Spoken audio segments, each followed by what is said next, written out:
know, I host my own show, and I'm also a writer for the show Late Night with Seth Meyers. And then recently I thought to myself, I'm not busy enough. So I wrote a book. I wrote it with my big sister, Lacey, and it's called You'll Never Believe What Happened to Lacey. Crazy Stories About Racism. Now, Lacey lives in Omaha, Nebraska, where we grew up, and people are always saying very crazy racist things to her. So we wrote them all down and put them in this book. And guess what? Lacey is here in the studio tonight to talk about it. Welcome, Lacey. Hello. Yay. Lacey is my first interview guest, and I'm extremely excited that she is here, but I'm going to act very chill about it. Whee! Now, Lacey, how did we come up with the idea for this book? So many racist things happened to me, and they've happened throughout my whole life, that we've always talked about, I need to start a book and start putting all of these stories in there. And it just became this running joke. Something would happen to me, and you would be like, that's going into the book. Yes, it is crazy how many stories Lacey has about racist stuff. But then if you cut out all of the stories that aren't absolutely hilarious, you still have this many stories. These stories are absolutely insane. Lacey, what's your favorite one?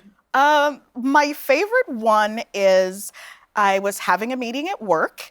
There was only one other Black woman that worked with me. And I'm having this meeting. I'm talking to this lady. After the meeting was over, she said, and now can you ask Lacey to come in? And she was talking to me. So I had to let her know I am Lacey. And we just sat there in an awkward silence for a moment. So did this lady look like you? Absolutely not. Was she the same age as you? About 20 years younger. Did you have anything in common? No. All right. Well, there you go. That's honest. But actually, that is the wrong answer. The right answer is this story. This is my favorite story of the book. Lacey had checks. She had Black History Month checks. Black History checks. It's more than a month. I'm sorry. She had Black History checks. And, they'd have like Martin Luther King on it and Malcolm X and stuff. So she buys something with that check and she gives her check to the cashier. And the cashier picks up the check and goes, whoa, your checks have your picture on them? I didn't even know you could do that. And the person on the check is Harriet Tubman.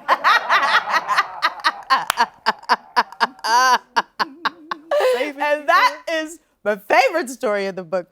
But those are just two of 500 stories. Okay, let's see what we wrote on this thing. Okay, why we wrote this book from a crazy list that you had of stories. Why did you have this list of racist things that have happened to you?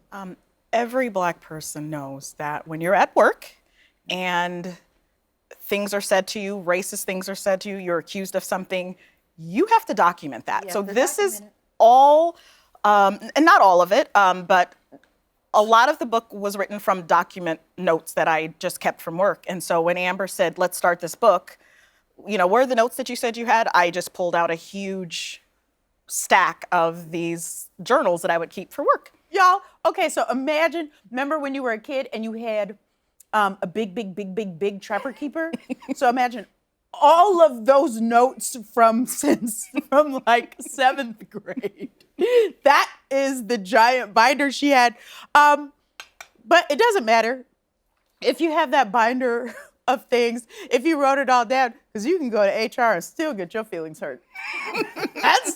That is another option for the title of this book. Go to HR and get your feelings hurt. The Lacey Lamar story.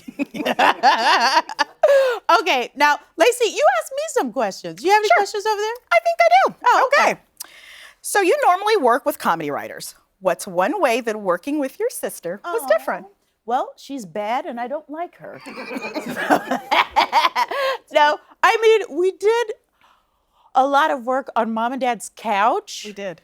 So drinking and laughing.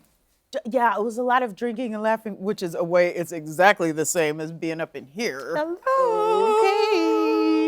Okay. But we did have a lot of fun, but it was also like severe shorthand because it was like, do you remember the incident in the Disneyland parking lot? Yeah, I remember. Okay, let's put that in. Do you remember the J.C. Penney's incident? Which one? And then, write those down. Yeah. But like, this book really turned out to be a lot of fun. Like, I was scared that people would read this book and be like, this is too much of a bummer. But I think the stories we chose are so unbelievable that it makes it fun. You make it Absolutely. fun. I like it when bad things happen to you. I know you do. You have any more questions? How do you hope people will feel when they're reading our book? I hope they feel scared. That's how I feel. I don't know. I hope they feel enlightened. I hope they feel moved to action. That's what I hope. I hope they see that what they've done or what their friends have done, and they go, "Oh shit, that shit is in this book," and I act like this all the time. And then they think twice, and then they behave better. Or they are like, "Oh, all this stuff has happened to me, and now I feel a little comforted." I don't know. What's your hope? I hope that people that are behaving this way in the book stop doing that. Like people that are at work that are calling people Negro or, Yo, she's I've been called from Omaha, Nebraska. You got to read this book. You're never going to believe it. So last question. Lacey, please do an impression of me when I was young. Oh, that's easy. I'm Amber. I love My Little Ponies. Okay, that's enough. That's uncomfortably accurate. I don't care for this anymore. Wait, don't go anywhere. I have big news. I have my own YouTube channel now. Yay! Be sure to subscribe for a lot of show clips and a lot of digital exclusives and a lot of this. See you there.